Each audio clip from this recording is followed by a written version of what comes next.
దేశం కోసం అసలు బాసినారో దేశ ప్రజలకు తెలుసు, ముఖ్యంగా తెలంగాణ ప్రజలకు తెలుసు. మీరేం చేశారు ఈ తెలంగాణ కోసం? ఏం త్యాగం చేశారు?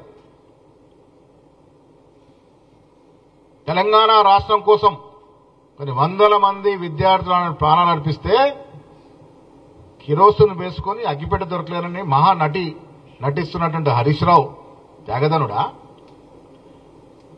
తెలంగాణ ఉద్యమం తీవ్రంగా నడుస్తున్నప్పుడు అమెరికాలో ఉన్నటువంటి నువ్వు, మీ చెల్లె ఈ తెలంగాణ కోసం ఏం త్యాగం చేశారు?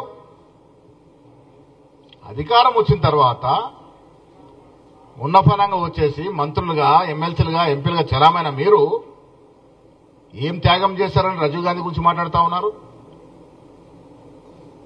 సర్వ సంపద దేశం కోసం త్యాగం చేసిన కుటుంబం గాంధీ కుటుంబం.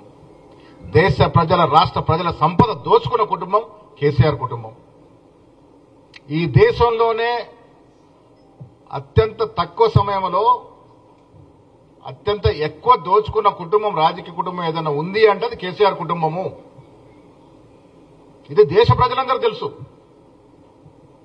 అడ్డగోలుగా భూముల పేరిట, నిధుల పేరిట, నియామకాల పేరిట రాష్ట్ర సంపదను దోచిన మీరు గాంధీ కుటుంబం గురించి మాట్లాడితే ప్రజలు అసహించుకుంటారనే మాట గుర్తుపెట్టుకోవాలి కేటీఆర్ గారు.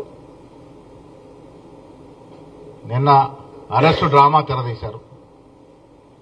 రాష్ట్ర ప్రజలు గుర్తుపెట్టుకోవాలి, ఈ రాష్ట్రంలో తెలంగాణ టీఆర్ఎస్ పార్టీ అధికారంలోకి వచ్చిన తర్వాత ఏ రకంగా ఆంక్షలు విధించినారో కనీసం నిరసన తెలుపుకునే ధర్నా చౌక్ను ఎత్తేసినటువంటి పరిస్థితి, కోర్టు మొట్టికాయలు పెడితే కానీ ధర్నా చౌక్ను పెట్టుకునే పరిస్థితి కాదారాడు.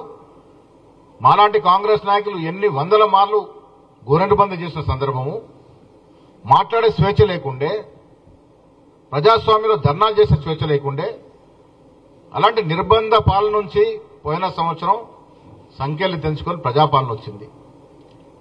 రేవంత్ రెడ్డి గారు ముఖ్యమంత్రి అయిన తర్వాత ఈ రాష్ట్రంలో ఎక్కడ కూడా నిర్బంధం లేదు. పోలీసు నిర్బంధం, ఎవరిని గృహ నిర్బంధం చేయాలి, ఎవరిని